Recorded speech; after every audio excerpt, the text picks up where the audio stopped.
Здравствуйте! В марте этого года исполняется 250 лет с момента вхождения Ингушетии в состав России. Этой юбилейной дате мы решили посвятить цикл программ, в котором планируем охватить весь период единения и общего развития общей истории. В сегодняшнем первом выпуске мы поговорим, собственно, об истории этого процесса, не только о самом факте, но также о предшествовавших событиях и о том, какие изменения в результате произошли в жизни нашего народа.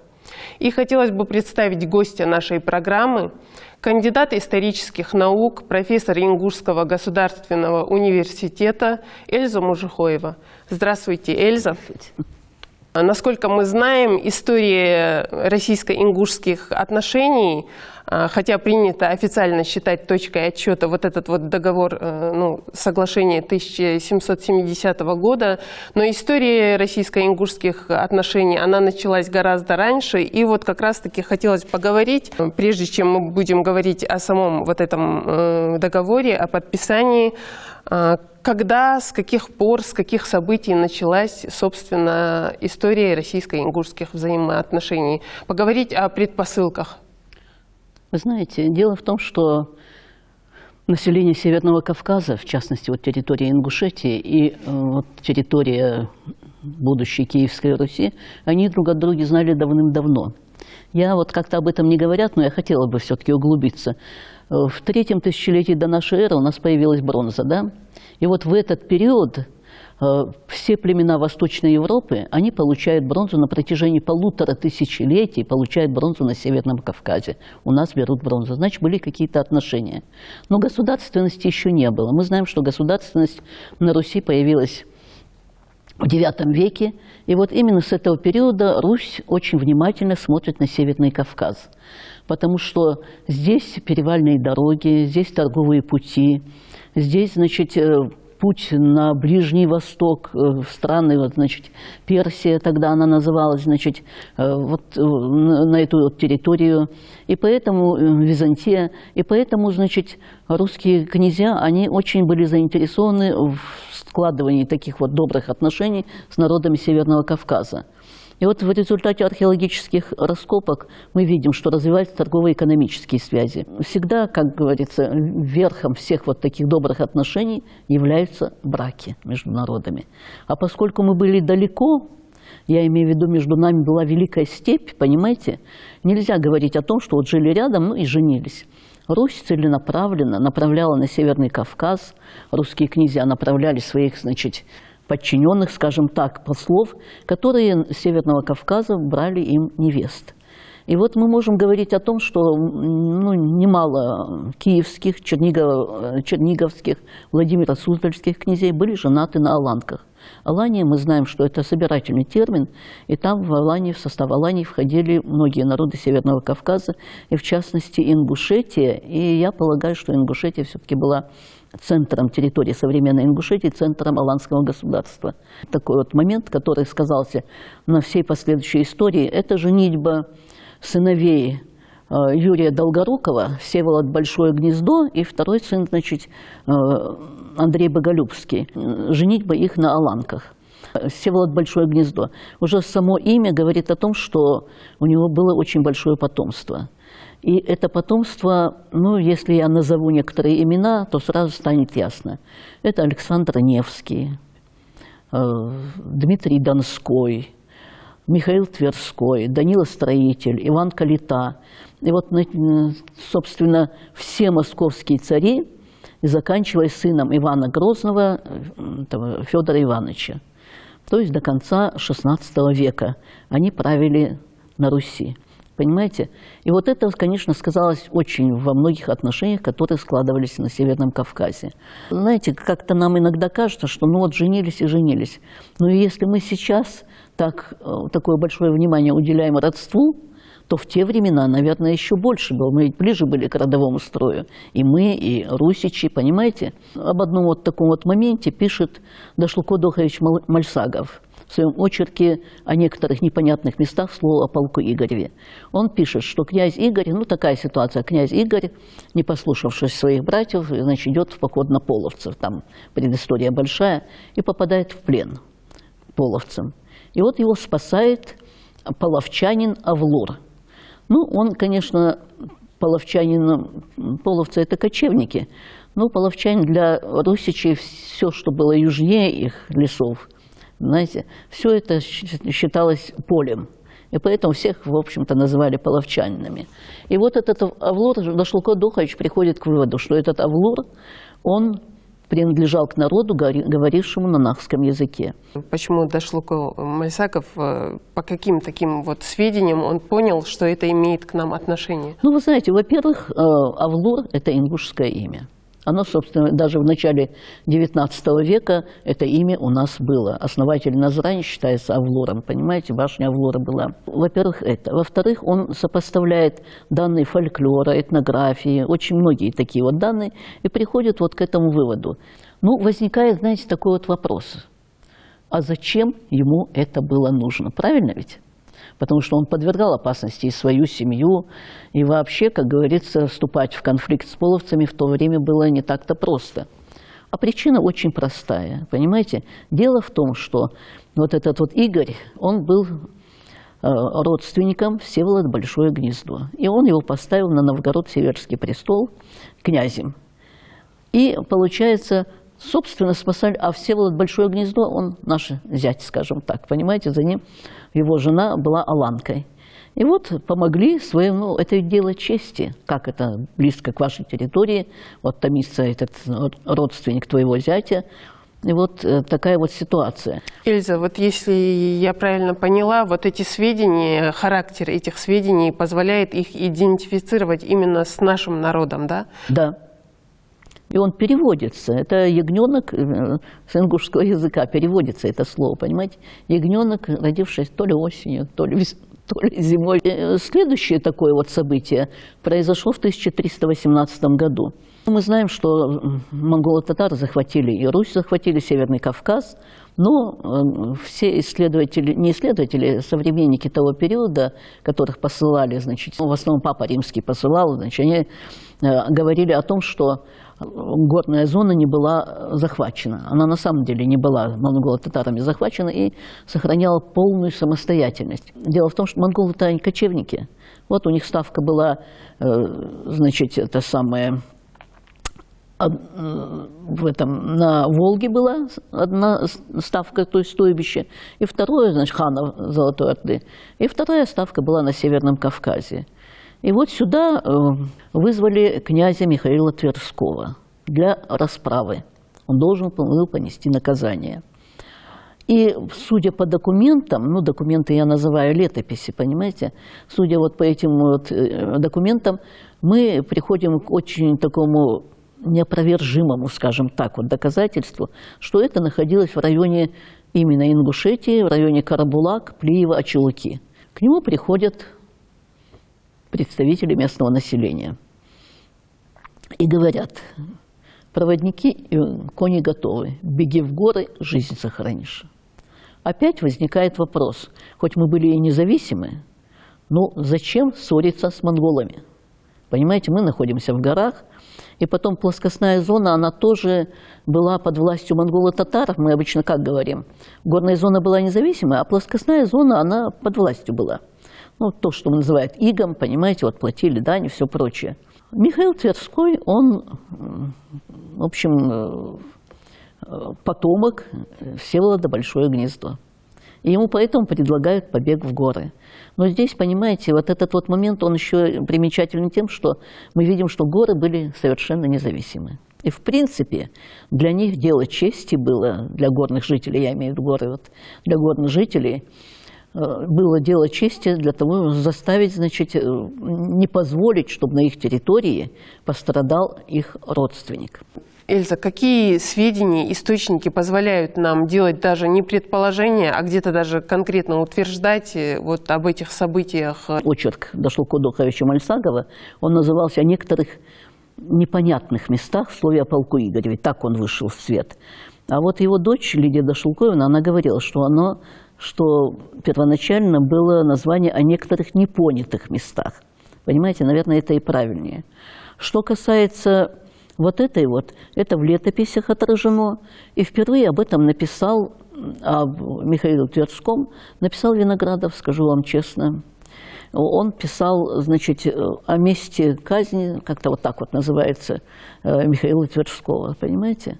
Но Михаил Тверской, он не согласился уйти в горы, потому что если бы он ушел в горы, то его земля подверглась бы разорению, понимаете?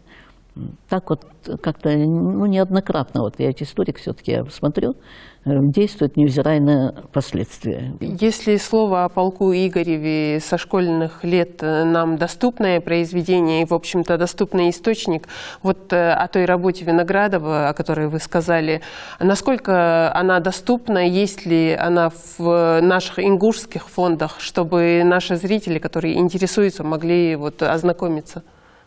Знаете, она вряд ли нам сейчас доступна, но в свое время в небольшой брошюрке вот так вот, эта вот статья была. Вполне конкретно, я говорю, этот вот вопрос, он не вызывает никаких сомнений о месте локализации, скажем так, вот этой вот ставки хана Золотой Орды. Мы видим, что за несколько веков еще до вот этого соглашения 1770 года уже такие серьезные взаимоотношения между российской и ингушской стороной. Получается значительный период времени. Эльза, если говорить о второй половине XVIII века, собственно, период, на который приходится вот заключение этого соглашения, это есть время активизации российской политики на южных рубежах. И каковы были цели, задачи Российской империи вот как раз-таки в это время? Знаете, Мадина, вот, но еще один здесь такой момент, понимаете как? Дело в том, что появилась Османская империя. Османская империя захватила, можно сказать, полмира. И вот она претендовала на то, чтобы овладеть Северным Кавказом. Русь была заинтересована в том, чтобы Северный Кавказ был под ее влиянием, но сил не хватало. И вот она посылала послов, понимаете как? И она поддерживала, собственно, Россия, Московская Русь, она поддерживала грузинских, значит, этих самых князей. Через наши территории проходили посольства. Наши, такое вот выражение у нас не называли царями, там, князьями, владельцы называли. В этот период направляются, ну, неоднократно всякие посольства направляются. И вот когда здесь получилась какая ситуация? Иван Грозный, для того, чтобы укрепить свои южные границы, он женится на дочери кабардинского князя Темрюка Айдарова. Ну, ее звали Гуашине, потом она приняла крещение, стала называться Марией.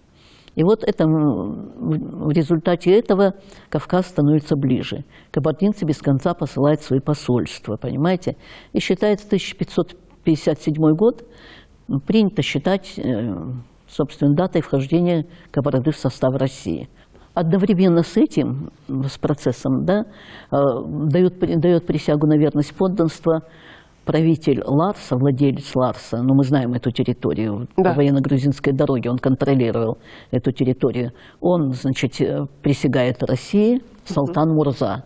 А несколько позднее и другой ингушский владелец, тоже находящийся, контролировавший Дарьяльский проход, Хавса.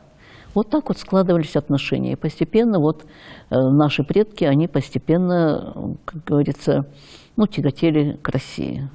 Эльза, ну, как вы точно подметили, то, что вот это влияние Турции усилилось на юге, и Россия после Белградского договора была в очень таком невыгодном положении, насколько мы знаем, потому что потеряла многие завоеванные территории, потеряла выход к Черному морю, и как раз-таки вот это время соглашения, заключения соглашения между Россией и Ингушетией, вот, ну, по-разному это называется, договор, присяга на верность. Это и есть время, когда Россия пыталась вернуть свои вот упущенные позиции на юге, на южных рубежах. И вот если в общих чертах обозначить, какие были цели и задачи у Российской империи?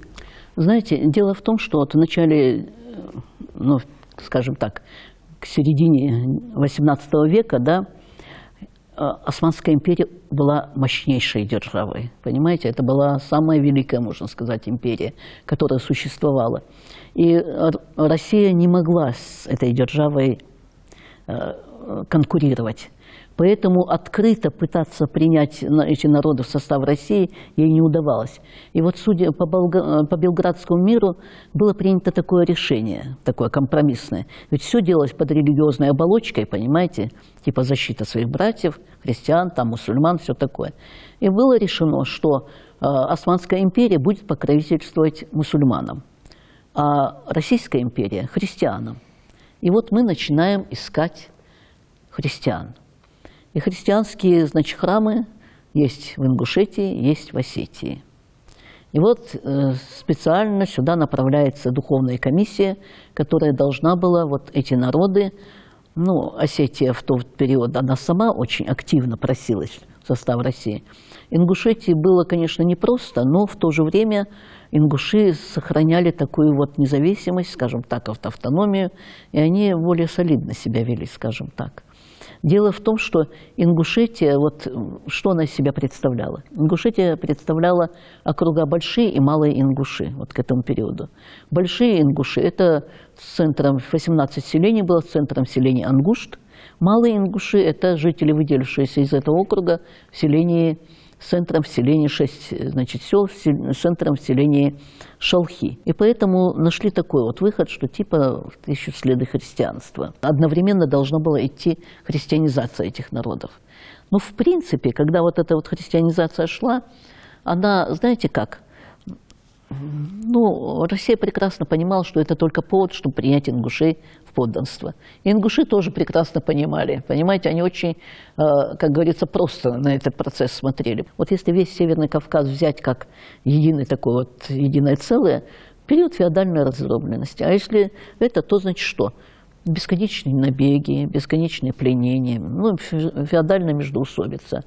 И главенствовали в этих вещах, скажем так, больше кабардинцы, калмыки сюда забегали, нагайцев было много в тот период, численность населения была большая, кумыки, ну, собственно, полукочевые народы, как бы это в то время полукочевым народом было. И поэтому ингушам нужно было, понимаете, народ, в документах, знаете, как говорится,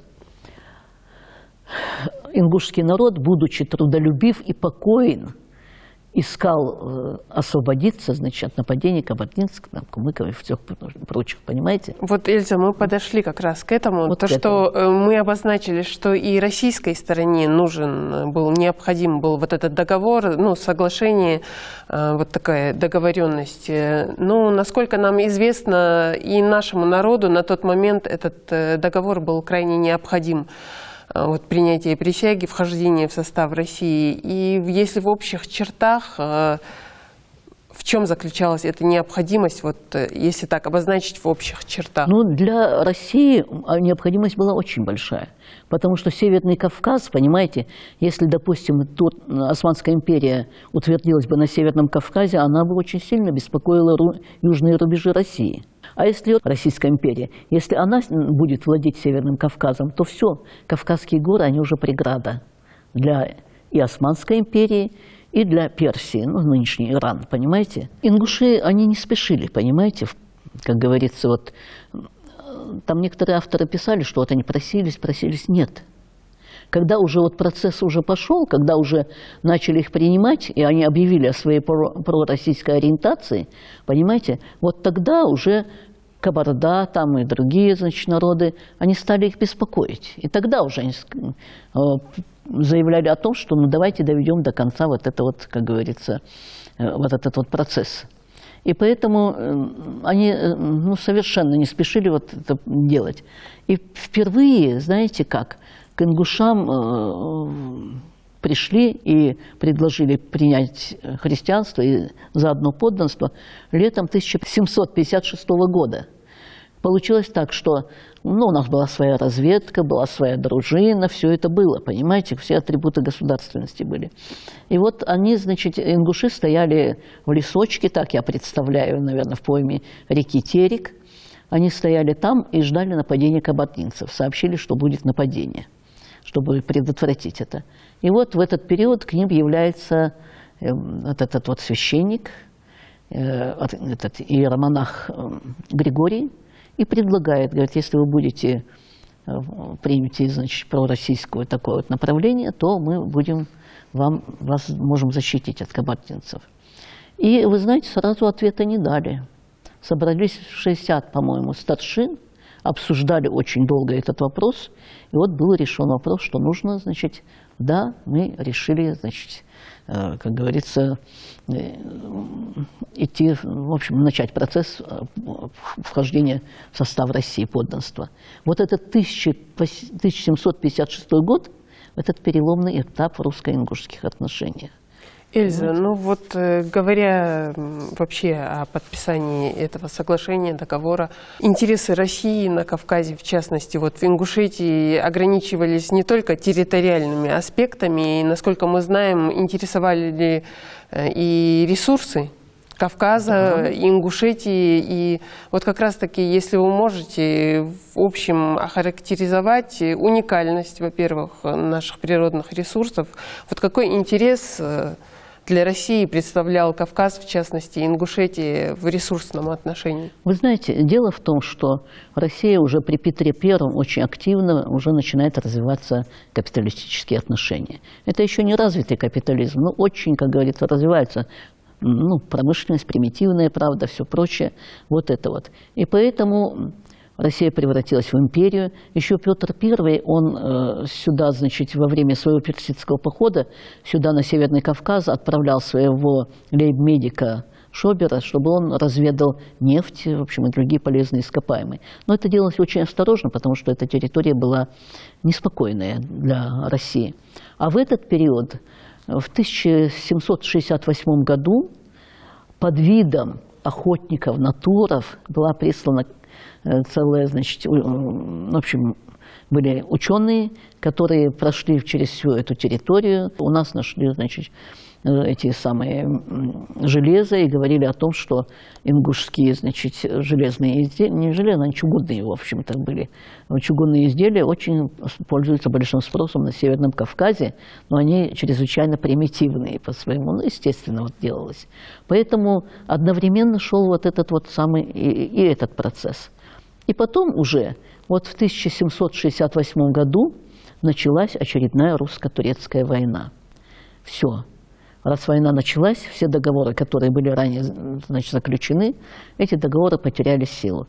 И Россия уже могла открыто принимать ингушей и другие народы, которые желают в свое подданство. Говоря о той присяге, которую дали ингушские старейшины в 1770 году, как состоялось это соглашение, как были представлены стороны, кто был в составе российской делегации, кто представлял наш народ и какие обязательства брали на себя та и другая сторона? Ну, вы знаете, вот когда эта война началась, ингуши тоже политики были хорошие, понимаете как? Честно сказать, я вот этой вот темой занялась, смотрела документы, и в архивах ездила, смотрела, потому что во главе вот этой вот делегации стоял мой предок, я сама Чапанов, вы понимаете, Гарри Чапанов. И поэтому для меня было важно узнать, куда же он вел, правильно ли он поступал, понимаете. Мы хоть и не отвечаем за своих предков, но хочется, чтобы они, значит, были людьми достойными. И вот именно в этот период началась, я говорю, русско-турецкая война.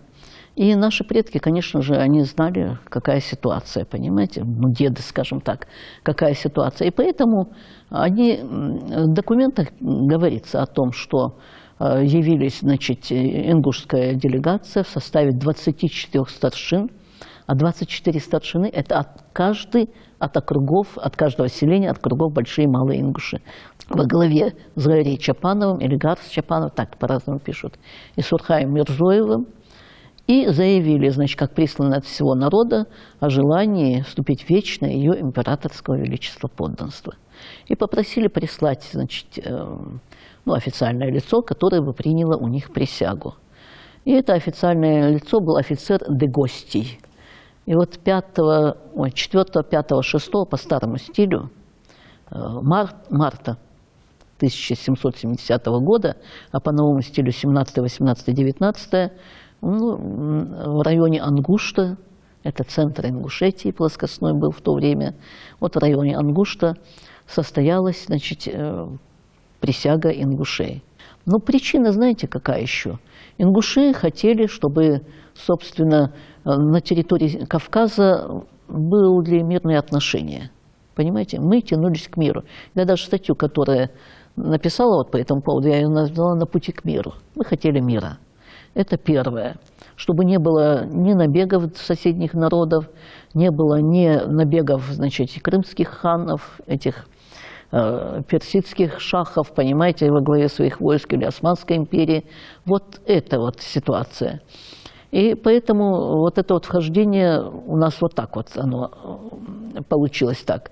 Мы владели военно-грузинской дорогой, понимаете, перевальной дорогой. А когда война началась, ведь театр военных действий на Балканах был и в Закавказье, а туда нужно было перекидывать войска, понимаете. И самая безопасная была вот военно-грузинская дорога. И вот когда в 1768 году еще обоз прошел по военно-грузинской дороге, а в конце года, значит, тагаурские, значит, феодалы, ну, это Осетия, они, значит, что, перекрыли дороги, поломали мосты и все прочее. И вот тогда обратились, значит, обращение было к израильскому коменданту, чтобы он послал, значит, офицера, который бы прибыл в Ингушетию, чтобы разведали резервную дорогу. Их заставили, правда, чтобы они открыли эти дороги, все восстановили. Но через Ингушетию была разведана новая дорога. И говорили о том, что скажите, значит, обратитесь к старшине Ингушевского округа, Гарию Чапанову, который, ну, знает, как, значит, провести. И провели, значит, обозы были вовремя. Но обозы, вы понимаете, если идет война, то нужно ведь и войска перебросить, и оружие нужно, и, собственно, боеприпасы, все это должно быть. В 70-м году опять такой вот получилась такая вот ситуация, что опять Осетия, Тогорские князья, такое выражение есть, пошли на противности. Понимаете? Ну, в тот период, тоже испугавшись, что их могут и малокабардинцы, и ингуши, значит, могут за это наказать, уговаривали очень долго, и все-таки заставили открыть эту дорогу. К вопросу вообще принятия присяги 1770 года. В некоторых источниках ставится под сомнение факт всенародности принятия этого решения о вхождении в состав России. Вот вы сказали, что были представлены, в общем-то, практически все населенные пункты Ингушетии, да, и насколько можно говорить о всенародности принятия этого решения, насколько позволяют источники, сведения, которые сегодня мы имеем, утверждать? Вы знаете, вот я насчет этого хотела поговорить на самом деле. У нас вот как-то скептически начинают относиться. Да, были в начале 19-го года, были экспедиции в Горную Ингушетию и все прочее. Собственно, присягала плоскостная территория. Вот. Те, которые выселились на плоскость. Горные жители в этом не принимали участие. Хотя они, я не скажу, чтобы активно противились этому процессу. Не было этого. Но вы понимаете, что? Такой процесс не бывает. Это ведь не одно государство, правильно ведь? Здесь ведь отдельные общества были. Ну вот, дело в том, что вот если мы говорим о Кабарде, берется 1557 год, когда, значит, дали присягу, все, а после этого чего только не было. И против России выступали, с крымским ханом нападения совершали, чего только не было, понимаете?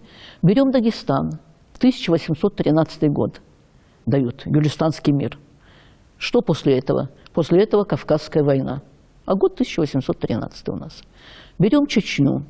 Ну, Кавказская война тоже. Практически всю территорию это.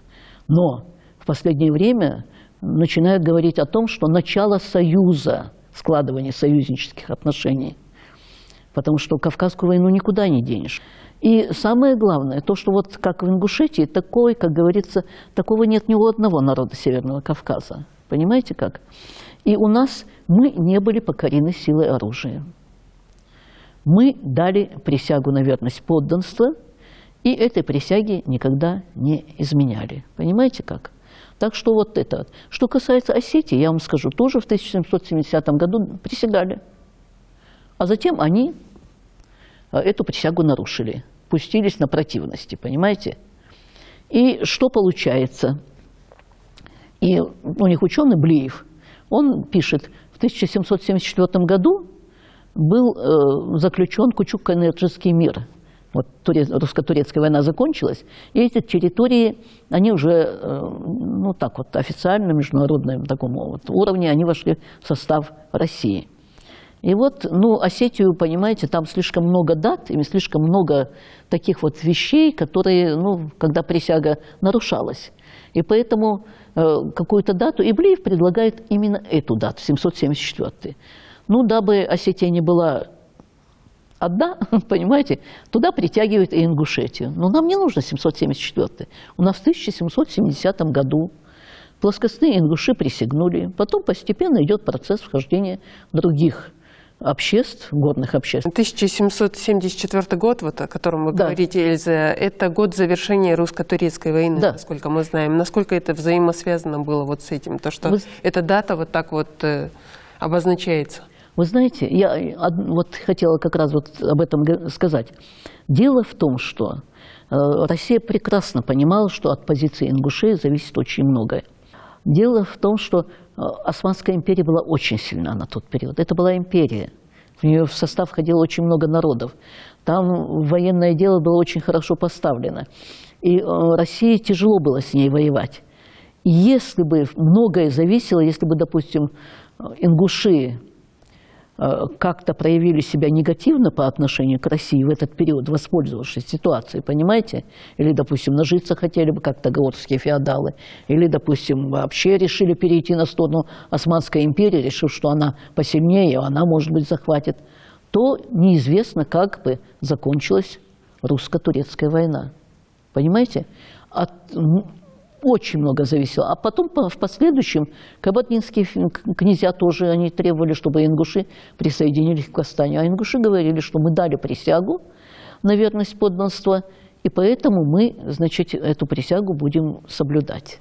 Эльза, вот говоря об этой присяге, итоги принятия присяги нашим народом, и каким образом вот это повлияло на дальнейшую нашу жизнь, и как сложились условия для дальнейшей нашей жизни и развития?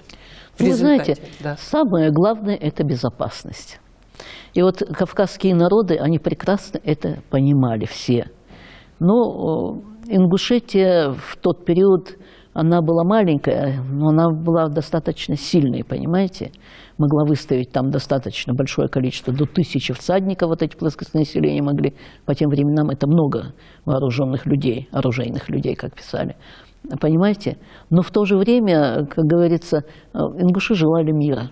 Мы знаем, что после принятия присяги 1770 года наш народ ни разу не нарушал данную присягу и на протяжении всей нашей истории оставался верен однажды данной присяге. Но все равно после этого договора, скажем так, после принятия присяги в 1770 году последовал ряд таких закрепляющих договоренностей, соглашений разных лет. Вот если можно, в общих чертах характер этих соглашений, закрепляющих договоренностей и наиболее значимые из них? Ну, вы знаете, 1783 год говорят о том, что якобы в Ингушетии снова, значит, была как продублирована, что ли, эта присяга. А ничего удивительного в этом нет. В условиях сложившихся отношений, понимаете, Россия просто-напросто, когда, значит, там в Кабарде были сложности и все прочее, Османская империя активизировалась, то в этот период Россия просто-напросто еще раз хотела напомнить вот, своим подвластным, как говорится, ну, как сказать, не подвластным, подданным, да, о том, что они давали присягу. И, может быть, какие-то другие, вот этой присяги я не видела, понимаете, но какие-то такие вот пункты там дополнительные в связи с изменившейся политической обстановкой. А что касается присяги 1810 года, про которую много говорят и пытаются вот именно о ней говорить, собственно, ссылаться на нее в деле вхождения, понимаете, в состав России. Эта присяга, она вот именно в такой ситуации, она и была тоже, очень сильно изменилась политическая ситуация. И вот в этот период она тоже была вот предложена ингушам. Обострились у Ингушетии отношения вот с чеченцами, было спровоцировано столкновение между чеченцами, ингушами и карабулаками. Вот, и в результате этого ингушам было предложено еще раз принять присягу. Но иногда говорят, что это не те люди, все такое, вот принимали присягу, не говоря якобы, что и не вспоминают о присяге 1770 года. Это не так. Там написано о том, что подписали, значит, представители 6 влиятельнейших ингушских фамилий, а дальше следует запятая, где сказано о том, что в 70-е и 80-е годы живших в Тарской долине. То есть те, которые присягали в 1770 году. Понимаете? Вот. Поэтому вот такая вот присяга. И ингуши в Кавказской войне не участвовали. Ну, знаете, иногда вот говорят, что вот не участвовали, все такое. Ну, не потому не участвовали, что были менее смелые, менее мужественные и все прочее. Ермолов ингушей называет самый воинственный и мужественнейший из всех горцев. Понимаете, что этот народ нельзя доводить до возмущения. Вот. Поэтому это просто ингушам по отношению к Ингушетии делались очень большие поблажки. Для исследователей, интересующихся вообще историей российско-ингушских отношений, в целом периодом освоения Кавказа, довольно хорошо мы знаем, сегодня представлены материалы, фонды нашего государственного архива Ингушетии. Над этим работают наши исследователи, Эльза. И ежегодно также музей краеведения, Ингушский музей краеведения проводит развернутые экспозиции к этой дате. И вот мы предлагаем сейчас посмотреть небольшой наш материал о том, какие материалы вообще есть в Ингушском музее краеведения. Добровольное вхождение Ингушетии в состав Российской империи – это одна из самых важных дат для нашего исторического сообщества, в том числе и для музея краеведения, который мы представляем. В нашем музее собрано очень много материалов, отражающих тот период навеки с Россией.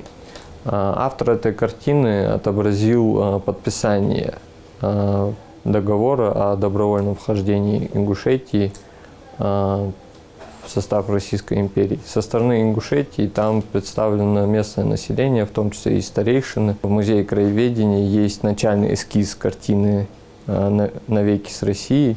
Сестра Анатолия Анатольевича Артемьева, Галина Леонидовна Флерко, передала начальный эскиз картины «Навеки с Россией» в августе 2018 года во время ее визита в Ингушетию.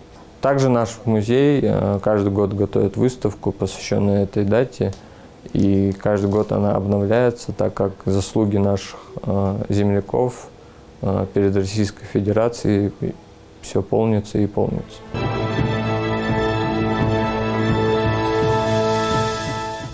Эльза, вы сейчас увидели, какие материалы есть в нашем Ингушском музее краеведения. Вот эта картина, известная, как раз-таки посвященная этому событию, принятию присяги нашим народам на верность России. Насколько, вот, на ваш взгляд, профессиональный историка, вот эта картина отражает, вот так вот, охватывает это событие? Знаете, мне кажется, что это 1810 год. Больше, ближе к этой дате, да? Мне кажется, это дата, да. Но вы знаете что? Я вам одну вещь скажу. И музейные работники, и архивные работники – это большие труженики и патриоты у нас. Я их хорошо знаю, многие из них наши бывшие студенты, выпускники нашего Ингушского госуниверситета, и мы гордимся ими. Но я считаю, что им нужно больше помогать. Нужно сказать, что ежегодно наши многие научные учреждения, культурно-просветительские, образовательные, готовятся к этой дате, проводят различные мероприятия. На ваш взгляд, необходимость этой работы, вот такой просветительской работы, значимость для подрастающего поколения в частности? Ну, я считаю, что значимость очень большая, потому что мы должны знать, что, во-первых, как чувство национального самосознания развивает, понимаете? И какое-то люди должны, собственно, население наше, в особенности молодежь, она должна знать, что эти отношения сложились не в один миг. И мы приняли присягу не под давлением, не под влиянием чем-то, а просто мы приняли присягу, потому что нам тоже она была выгодна. Этот союз был нам выгоден. И нам выгоден, и России выгоден. Мы шли навстречу друг другу, понимаете как? Я думаю, что это очень важный момент. Мы должны об этом говорить. Эльза, наша программа подошла к концу. Мы благодарим вас за то, что вы смогли прийти, ответили на наши вопросы. Спасибо вам тоже. Спасибо нашим зрителям за внимание. И напоминаем о том, что это был первый выпуск из цикла программ к 250-летию вхождения Ингушетии в состав России. Всего вам доброго.